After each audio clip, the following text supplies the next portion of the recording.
Thanks, Subhanjan. I appreciate you having me here for the first of its kind. What a cool concept. The first Lit Fest for sales and marketing. Appreciate you inviting me and entrusting me to all of you. And thanks for tuning in. Also, welcome to my home. So part of the reason I say that is just side note.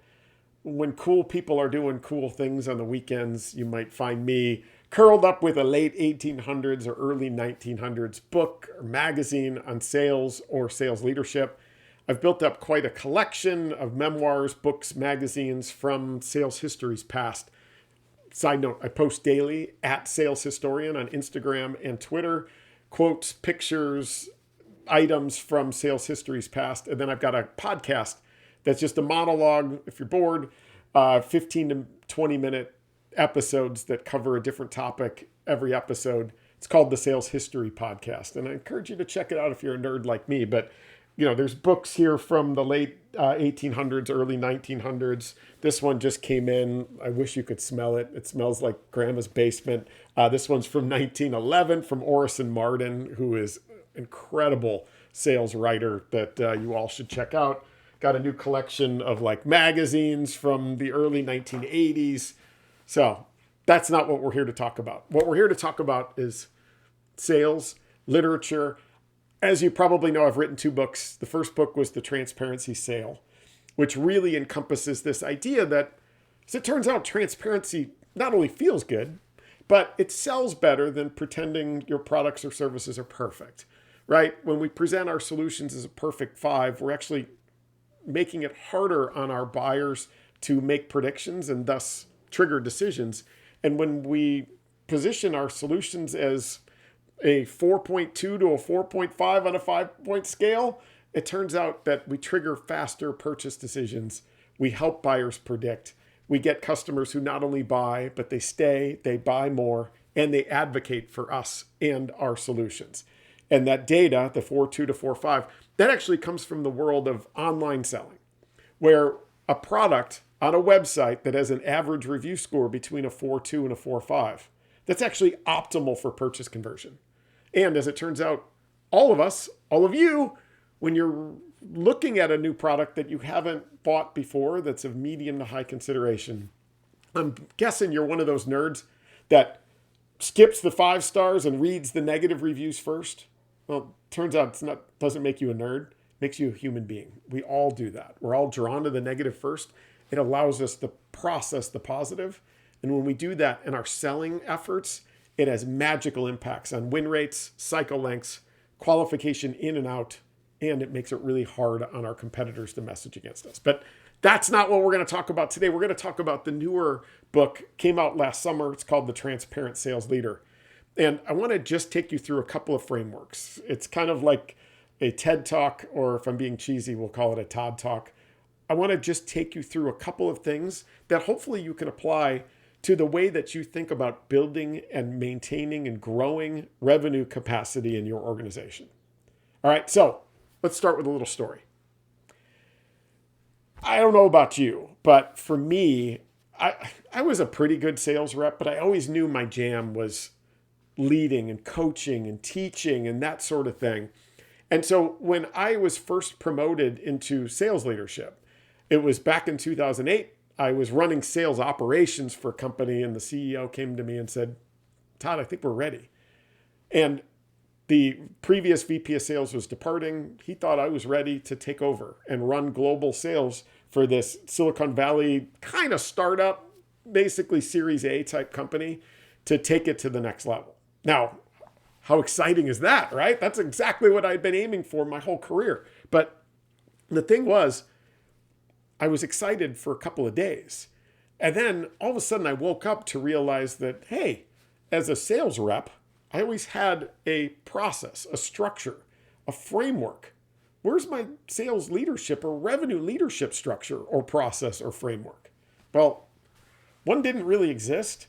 And as a result, I kind of felt like I was a dog chasing a car down the street every day, never knowing what direction it was heading, right? Like as a revenue leader, one day it's a forecast issue, it's a pipeline issue, it's a recruiting issue, it's a board meeting, it's a one-on-one. My day was guided by whatever the fire was of the day. instead of being able to take a step back and strategize and plan and feel like I have control. So, being the nerd that I am back then, I created a framework for revenue leadership, a structure, a process. Who knew that there's such thing as a sales leadership or revenue leadership methodology? Well, it's super easy. And it had to be easy because I'm not that smart. I made it really alliterative, and it became what I call the 5 F's of building revenue capacity. And so once you see these, I'm going to walk you through it.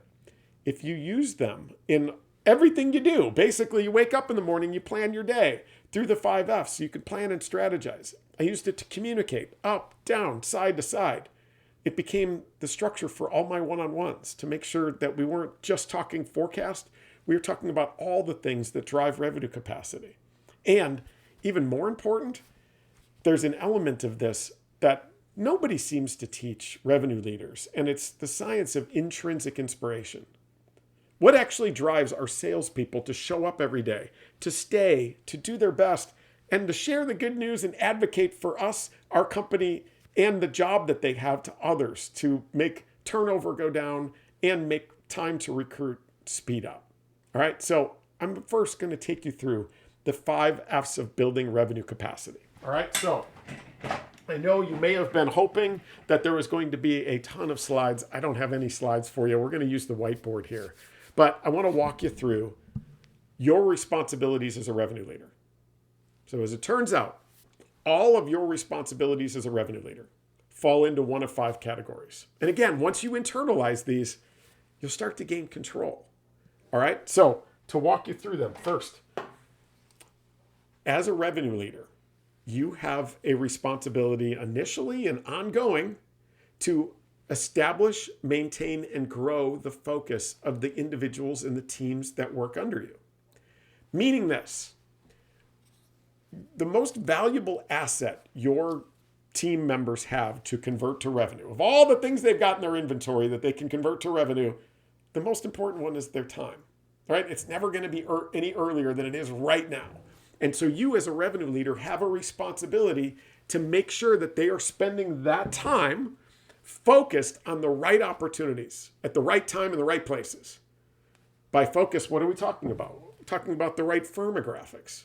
Like, how confident are you that when your team wakes up in the morning, they're calling on the right verticals, the right company sizes, and the right geos at a high level? Number 2 part of that is the right demographics, meaning the individuals within those companies that they're calling on. The right roles, the right titles. Are these people capable of mobilizing change within organizations, right? Identifying that and making sure that they're spending time on the people that can actually make stuff happen. The right prerequisites, right? Some of your organizations, the things you sell, require that from the outside, maybe they look okay, but on the inside, maybe they need to have a certain size accounting department or a certain platform that they're using for their CRM, like they've got to be a Salesforce. So firmographics, demographics, and prerequisites fall within focus. That's responsibility number 1 for you. Responsibility number 2 for you, initially, ongoing, and always, is to optimize the field organization, the team. The people that you have taking the field every single day, are they the right people in the right places with the right experience, using the right tools and the right resources? What do I mean by that? I mean identifying the right team members as it relates to focus, not the other way around. So based on your focus, do you have the right people in place? And are they using the right tools in the right ways? And do you have the right support, resources, sales operations, sales enablement, marketing operations, RevOps, all of those types of pieces? That's responsibility number 2. All right, so you've established and maintained the focus of your team. You've built a field organization with the right people, tools, and resources to support it. Responsibility number 3 for you is to the fundamentals, right? They got to get the right things right consistently. Fundamentals. Your responsibility as a revenue leader is to make sure your team is good at prospecting and positioning and qualifying and discovery and proposing and demoing and negotiating, whatever they are, identifying what those fundamentals are and making sure that your team is getting those right things right consistently It's a core responsibility that you have always and ongoing. Number 4, surprise, surprise, you as a revenue leader have a responsibility to predict the future right through the forecast. The forecast, meaning proactive measures, KPIs. What are you measuring in terms of the data? And making sure that you've got that finely tuned and honed so that you can be proactive instead of reactive and you can get better at predicting the future. I've got the longest chapter, I believe, in the book, The Transparent Sales Leader, is digging into this forecast. Side note, going back to the sales history stuff, 100 years ago, they didn't really have much of an issue with forecasting like we do today. And I know exactly why. Because back then, sales processes and sales forecasts were solely focused on buyer centrism. And today we talk about buyer centrism. You see it all over the place, but our sales processes, our sales forecasting stages, they're all seller centric. No wonder we're having a hard time predicting when a buyer will buy when all we're measuring is what the seller's doing. So that's a side note. Dig in. I hope you love it. And if you want to reach out, we would love to talk to you about it. All right. So that's responsibility number 4 as a revenue leader, always and ongoing, is to the forecast, the metrics, the KPIs. Category number 5, fun. What do I mean by fun? And this might sound cheesy, but wow, do you have a responsibility as a revenue leader to make sure that you're building a culture where your team wants to be there, wants to stay, wants to show up, wants to do their best always and advocate for you to their friends when they go to parties like, I love it here and I'm making so much money or whatever it is. Let's talk about that money piece for a second. As it turns out, that old phrase that you've probably heard a million times, that salespeople are coin operated. Well, if you believe that, you're right, but it also means you're doing it wrong. That if we can create cultures as revenue leaders where our team wants to show up, wants to stay, and that variable compensation becomes the reward for work we love to do instead of the reason that we do it, that's when everybody wins. All right, so I want to dig into that one a little bit more with our remaining time, but before I do, the 5 F's of building revenue capacity. This can become your one-on-one agenda. It's something that we did, all of my direct reports, and then all of their direct reports. We had a Google Sheet that we used, and every week we put the 5 F's in it. And as the week is coming along where there's important but not urgent things that come up, we put it in the document. When we'd sit down for our one-on-one, we'd use that as the agenda to make sure we're talking about the important things and not slacking each other during the week for important but not urgent things. We'd take notes in the document, push everything down, and then put the 5 F's again and start collecting for the next week. It ensures that you're not spending your entire one-on-ones in your forecast. But this became my one-on-one document with my CEO, the agenda for my board meetings. I used it for due diligence. I used it for all hands as the agenda. It became pervasive with everything we did to where the board actually came to expect it, and it built confidence in them. And I used it when I was interviewing for jobs, which is even more interesting because it made me sound a lot smarter than all the other candidates, even if I wasn't, right? And I could use all the help I could get. So let's spend our last few minutes, though, digging into this fun element, because where are you learning about how to build environments and cultures? I haven't seen it. I built this thing over time, reading tons of stuff, and it's another model for you that we're going to dig into. And it digs into the 6 things that drive us as individuals to want to do our best work. All right. I call it the praise model. Again, I'm a dummy. I had to make it alliterative. But as it turns out, there's 6 things that drive us to show up and do our best intrinsically. Not extrinsic, which is dollars, rewards, that kind of stuff. Intrinsic, the things that actually drive us. The P, predictability. We as human beings do our best work when we can predict, when there's certainty, when there's consistency. The other side of that is uncertainty. Uncertainty is a crazy maker for our brains. When you think about your team and your environment, do you think your reps go to bed at night knowing what they're going to get themselves into the next day? Because if they don't, they're not sleeping well. If they're not sleeping well, they're probably looking for another job. They're less creative. Create predictability wherever you can around even what's going on from a macroeconomic perspective. If there's any uncertainty, where they're worried that maybe their job's going to disappear, you got to squash that. Create predictability every opportunity that you get. The R, recognition. We do our best work as human beings when we're recognized for our efforts, when we're validated, given status, given feedback. All right? Create opportunities to where you are recognizing and validating the efforts of your team on a regular basis, and you'll find that their intrinsic inspiration grows. The A, aim. We as human beings do our best work when the aim of our work matters, right? The impact, the mission, the purpose. When our work and our aim is to hit a number, well, that's easily replaceable. And that drives intrinsic inspiration down. Have you figured out and communicated to their team what their work really means to you, to your company, to your customers, and to their customers? What does their work mean to your customers' customers? If you're able to draw those lines directly, I'm telling you, your team will come inspired. They'll put in discretionary effort beyond what you think. The fourth one, I, independence. We do our best work when we are given a level of independence, meaning we're not micromanaged. We're given the tools, the resources, and the trust to do our best work with minimal supervision. Are you optimizing for that? The S, security. We as human beings do our best work when we feel secure, when we feel safe, when we don't feel like there's a hatchet swinging behind us, when we're a part of a pack or a team. Related. Create those packs within your organization to where we want to run through a brick wall for each other.